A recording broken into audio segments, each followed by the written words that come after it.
October 4. You know, when you write down October 4, that is 1004. It looks like 1004. October 4 was a birthday of my grandmother.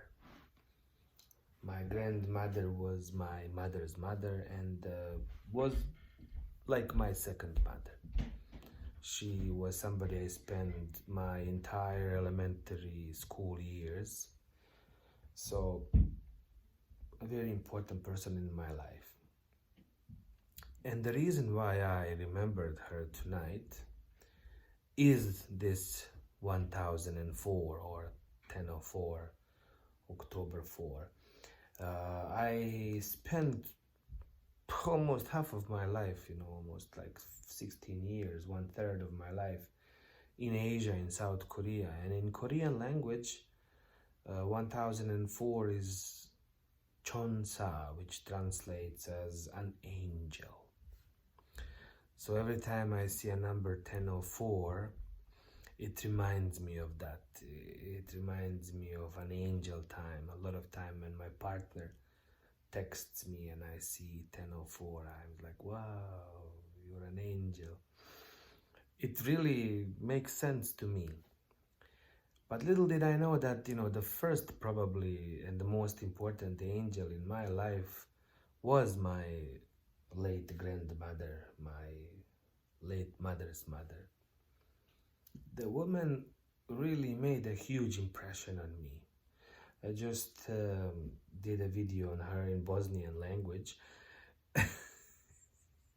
And my goodness, I have said so many negative things, but when I look back at these experiences and when I talk about them, they do come across as negative experiences. But back then, I really didn't think of them as such. Honestly, my life was very, very difficult at home. My mother and I really did not get along, and it was a very difficult situation. We fought a lot and bitterly, and there was a lot of emotional abuse, physical abuse, spiritual abuse, both from her side and my side as well. I think she was an unhappy woman, unfortunately, because of the way life was designed to be. Us poor people basically live to work for somebody else. You work 5 days a week, 6 days a week, 8 hours a day, 10 hours a day. You come home, eat and go back.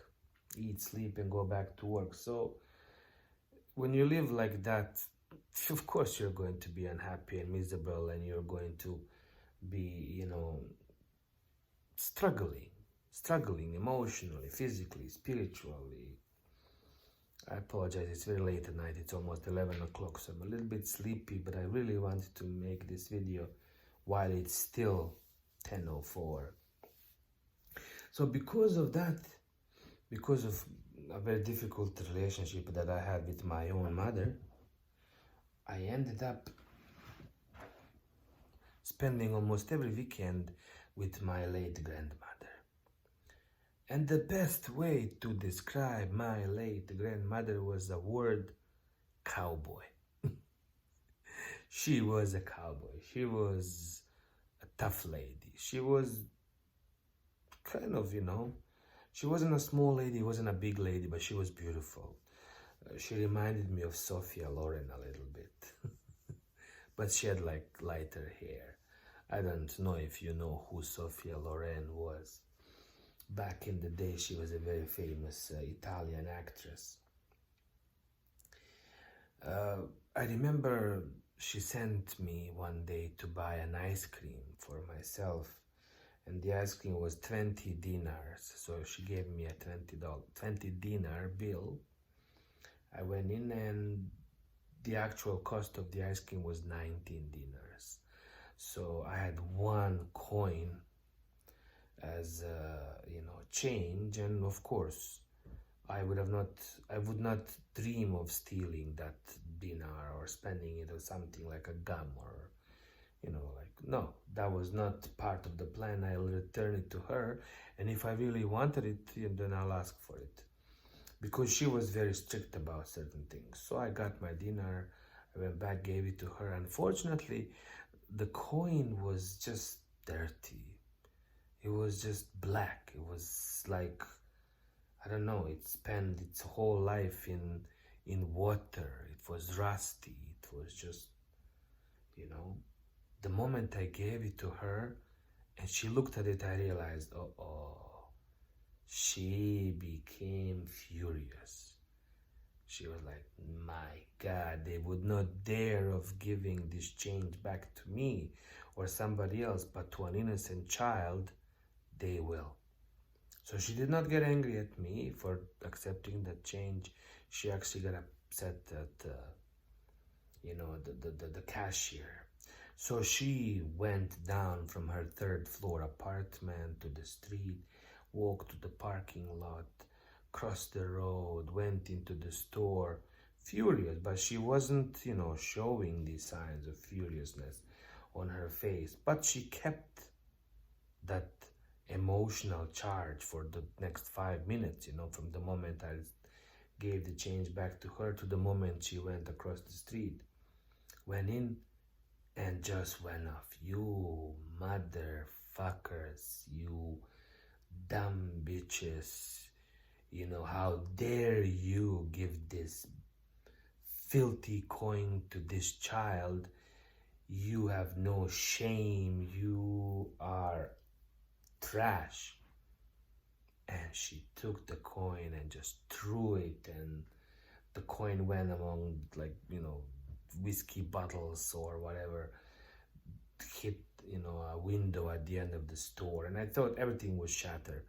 But nothing really happened because the coin was so small, even though she threw it with all her might. Like I said again, she was a big woman, but not like, not big in a sense that she was like, or she was just a strong woman.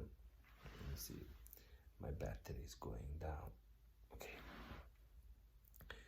And no one dared to say a word to her. And she just went back. Or no one called the police also. Wow, seriously, tough lady. She was probably the first feminist of former Yugoslavia. She married 4 times, each time marrying a person of different religious background. The only person I met was my late mother's father, who was a Bosnian Muslim. But the rest of the people that she married a Christian, she married an Albanian, that the last surname she had was Deari, which was an Albanian surname. So I never met these other guys. I'm assuming that was part of, my mother's trauma, as well, because my grandmother was such a promiscuous past, I guess. Again, I don't know anything about these marriages. I'm just assuming, because in former Yugoslavia, nobody married 4 times. Nobody did. And after all these marriages, she still remained alone in her apartment and lived her life the way she wanted to. The apartment, like I said, was on the 3rd floor. It was beautiful. It was one of the greatest memories I had in my childhood, was being there. At some point, she was renting rooms to some police officers. That was the first time I played with guns, because these guys had guns on them and whatnot. But soon afterwards, she was like, nah, man, this is too much stress. So she decided to stay alone. So in the room that I slept in, there was a gramophone. Is that what it's called? The thing for playing music with a needle. Anyways, we used to listen to LPs there. And there was this beautiful window under which I slept. The window was overlooking at the river. Across the river was the railroad tracks, and the train would go there. And right in front of the window was this huge tree. even though we were on the third floor, the tree was much higher than the actual like building, much higher, almost twice as high. It was cut down after the war, of course, or during the war, to be used as firewood, unfortunately. But you know, my childhood was basically the sounds of the tree, the wind, the sound of the river, and the 3 o'clock and 5 minutes train going from Sarajevo, the capital of Bosnia, all the way down to the sea coast of Bosnia and Herzegovina. Seriously, and you know, so many times because of the energy of that place, because of the noises and whatnot, I did not sleep. I mean, I slept in, but usually late at night I would be there and I would always hear the train. So usually on the weekend, you know, Friday afternoon I would go there, we would come outside and play. There was a bunch of these buildings, like they were kind of set up like this way and then that way and this way and that way, sort of forming like U's and looking at the river. So all apartments had beautiful views and there were parks between them. There were so many kids. We used to play all kinds of things. So I would go in, play, and then in the evening go in. And then, you know, my grandmother would say, okay, it's Friday evening, let's celebrate. So she would tell me, you go to the store, buy me a bottle of beer, a pack of smokes, and get yourself a Coca-Cola. And to me, when I was 10 years old, getting a Coca-Cola was like, wow. And of course, buying beer and cigarettes for my grandmother was not a problem because, you know, everybody knew that I was buying them for my grandmother and nobody ever questioned me. So I would get these things and then the three of us would watch Western movies. She was a huge fan of Westerns. Loved John Wayne, and so did I. I mean, I wasn't really a big fan of Westerns or John Wayne, really, but because she loved them and loved him so much, you know, I just went with it, and the Coca-Cola sealed the deal, of course. Little did we know that John Wayne was homosexual, that he wasn't all that we thought he was, the big tough guy figuring out everything. You know, that kind of my childhood dreams fell apart through that, with John Wayne, with George Michael, you know, with Freddie Mercury, you know. No wonder I started questioning my own sexuality much later on. That's a story for another video. So yeah, and then, you know, in the evening we would go to sleep, and I do have to say, this was a single woman.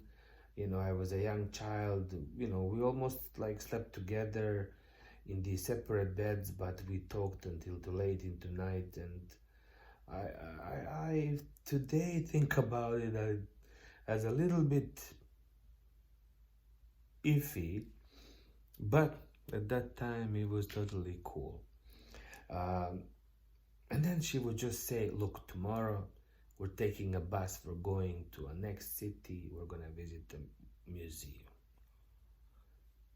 Full of adventures. She was very spontaneous, and I was like, yeah. This woman, I forgot to mention that in the Bosnian video, had a stroke of luck.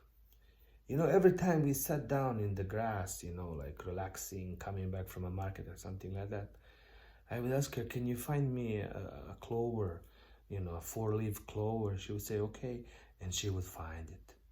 I'm not joking. She has found so many 4-leaf clovers that I was just flabbergasted. Every time I would ask her to do so, she would be able to find it. She was really good at telling fortune through Turkish coffee cups, and that got her in so much trouble. So in the end, she actually stopped doing that.